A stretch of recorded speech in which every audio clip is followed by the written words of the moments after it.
First videos are always the most awkward, right? It'll get easier after this. God, I hope so. Hey guys! So, this is my first video in a series where I will be rewatching and discussing the 2003 episodes. So this first video will be over the first episode, Things Change. And I have a lot to talk about. Not really. Kind of.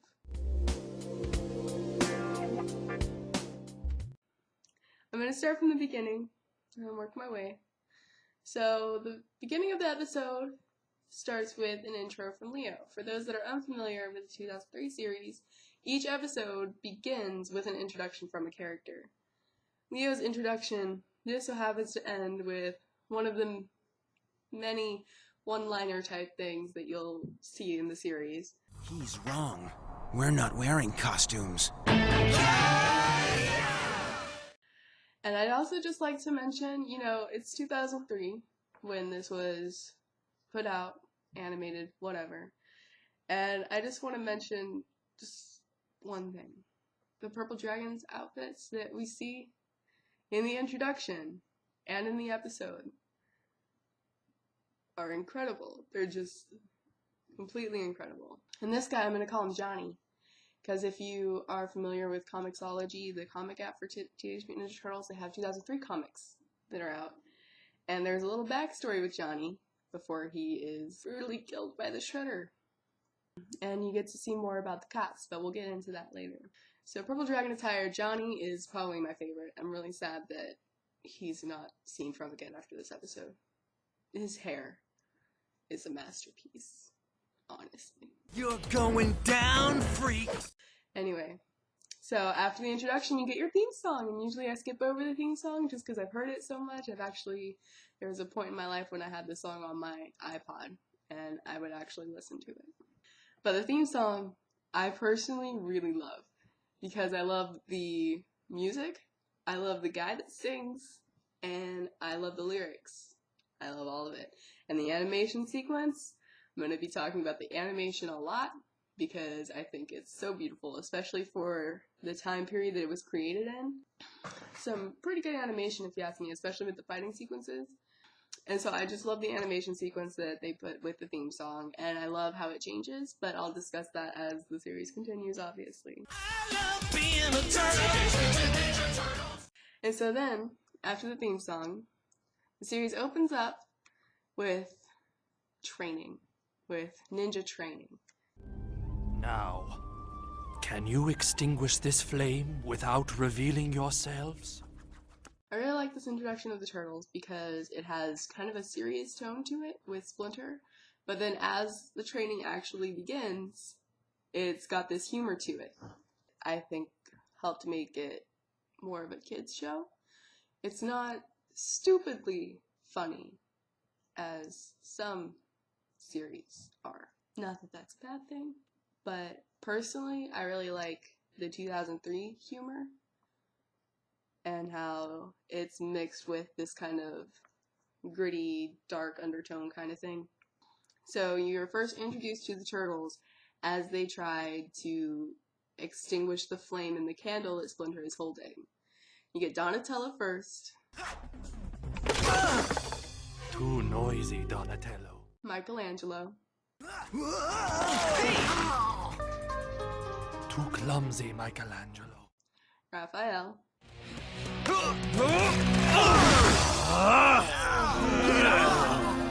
Poor choice, Raphael. And then, of course, Leonardo's the one that aces it.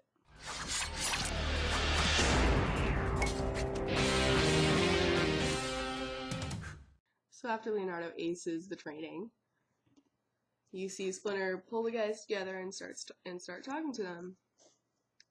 After, of course, Raph gets in Leo's face. Classic. Teach his pet ninja dropout. So Splinter gives them a little talk about what it means to be a ninja, what it means to be them in this world. And it's another little serious lit thing that is given humor by Michelangelo. You must become Kage, shadow warriors, and you must never be discovered by the outside world. There are probably a lot of scenes like this in 2003, where there are serious moments that are made lighter by either Michelangelo's sense of humor or just by something else funny that goes on. Splinter! We've got to find Splinter! Master Splinter! Can you hear me? Donatello, any way to... You can also see this later on after the Mousers attack and destroy their home, when they are separated from Splinter, and Dawn very conveniently pulls out this shell cell. And Mikey and Raph have their little brotherly interactions, which is really nice. I like seeing it in the first episode of the series. It kind of helps you warm up to them and gives you a glimpse at their personality without, going too far. Meet me at the old drainage junction near South Point.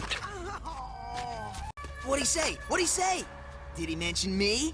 I'd also like to take this minute to just point out the background music. If you were not on Tumblr around the time when the 2K3 soundtrack was being sent around for downloads, you really missed out. Of course, I feel like the music is better when it's with the show than just when you're listening to it on your iPod, because there are sound effects that are added, like grunting and action punches and stuff like that.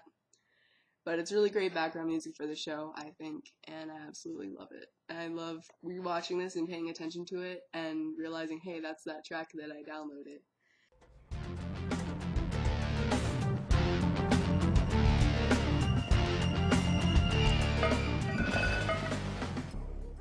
As the episode goes on, you get a glimpse at the childish jokes that make this show clearly aimed at children, because you don't really see adults making and laughing at butt jokes, even though I'm technically an adult and I still laugh. You get these butt jokes, you get these puns, you get Joyzy jokes from Mikey. I think there's only like 2 or 3 in the series, but it's still kind of funny. Come on, Leo, move it! I don't want to be staring at your butt any longer than I have to! Way to be stealthy, Raph! Yeah, I don't think they heard you over in Joyzy. Give me a hand. Don't even think about it, Mikey. And I'd also like to take this minute to just if you're not familiar with Tumblr, there are always these fandom arguments that I dread seeing on my dashboard. But there was one that was going around a while ago that I think has been disproved, and hopefully no one still believes this bullshit. But there were people complaining that the 2K3 turtles did not act like teenagers. You get teenagers in the very first episode. I'll go over this more as I go over more episodes, because there are some episodes where they are a bit more dark and mature and gritty and everything. But this episode, you can't argue that they're acting like teenagers. You got butt jokes, you got puns, you got these action line one-liners, you have brotherly interactions, even from Leo, who, when I was watching this in middle school, high school, I kind of was under this false impression that Leo had little to no personality, and I really didn't like him that much. But he does have a lot of personality, so if you watch the series, or you have watched it and you think that Leo isn't a very good character, you need to rewatch it again with this idea that Leo's the oldest brother, he has this responsibility on him of being leader, and in the first episode, you get glimpses of him being a brother, not just this mature leader guy.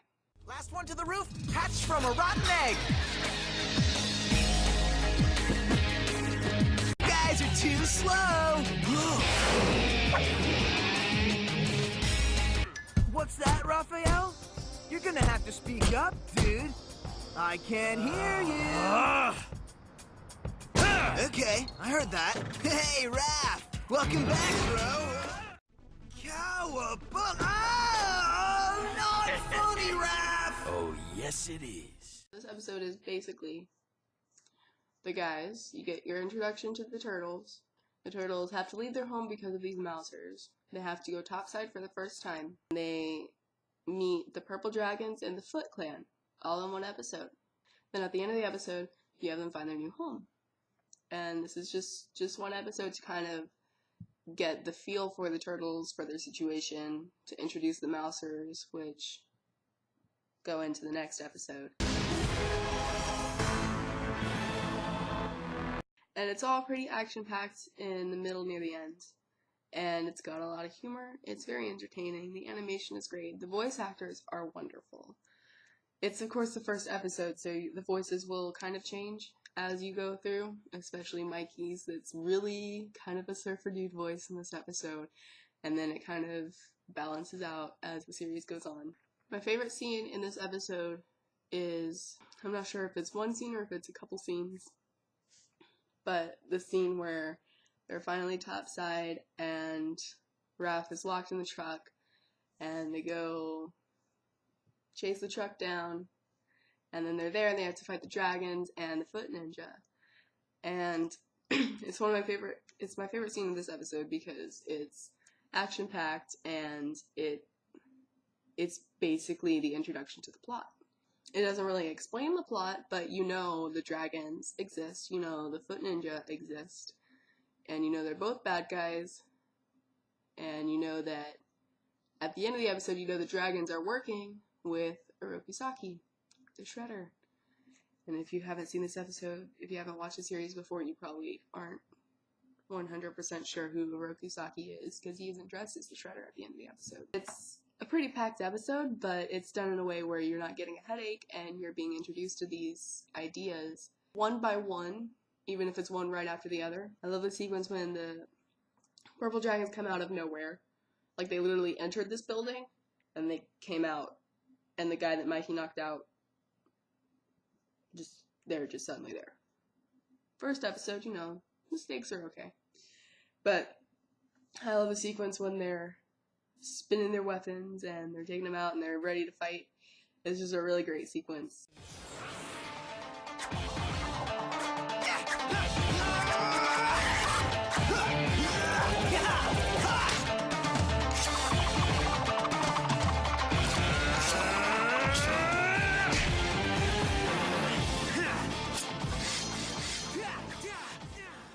And so as they're fighting the dragons and the foot ninja especially, you get a feel for their ways of fighting, as well as their interactions as they fight. You see them being protective of one another. You see them still making kind of light of the situation in a way. Don, are we beating them, or are they beating us? Ask me again when we're winning, Mikey. And I really enjoyed a lot of the action scenes of this, and I'm no expert with the fighting choreography and everything. Ah, sweet double phoenix punch. Hey, you know this one? And as far as animation goes, for 2003, around that time, I thought that the fighting sequences were really amazing, and they only get better as the series goes on.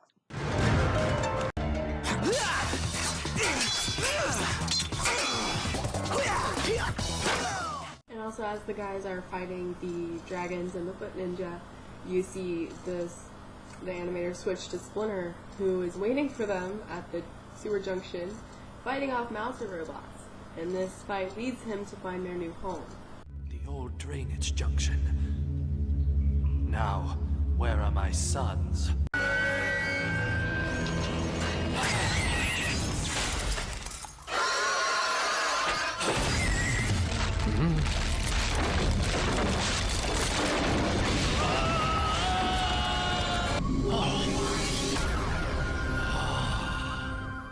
So after the fighting, they take the armored truck and go home. Don's driving is superb.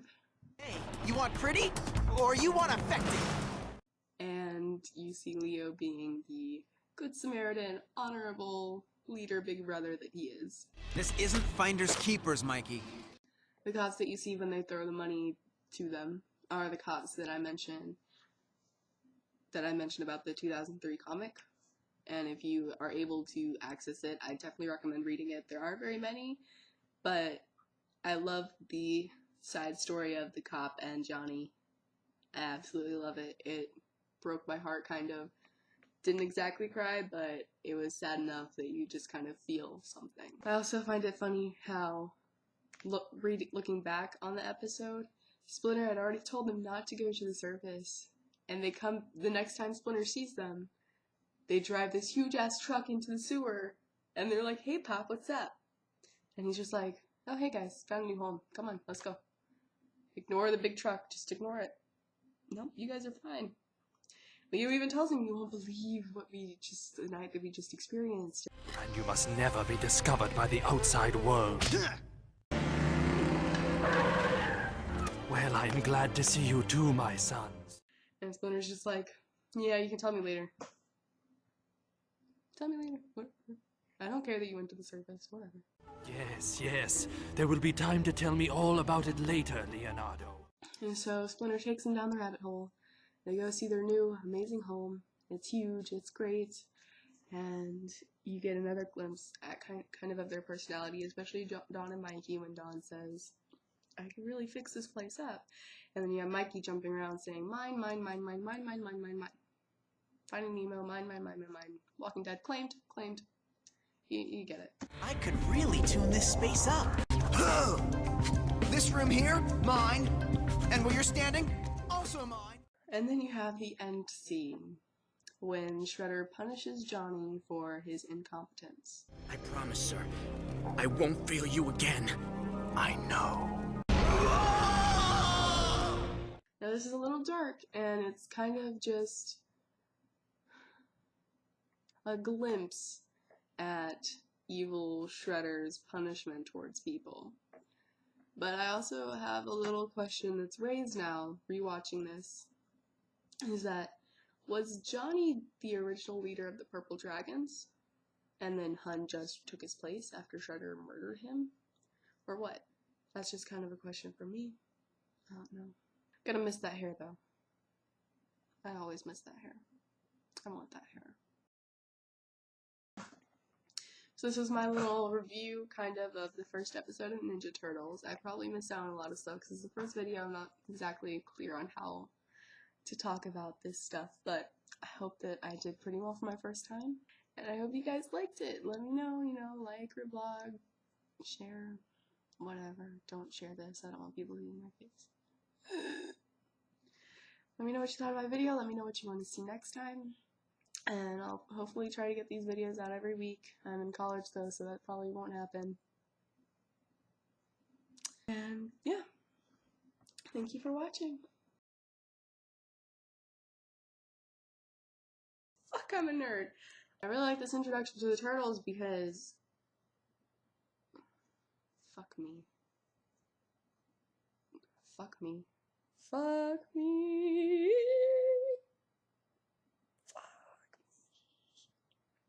So after Leonardo, as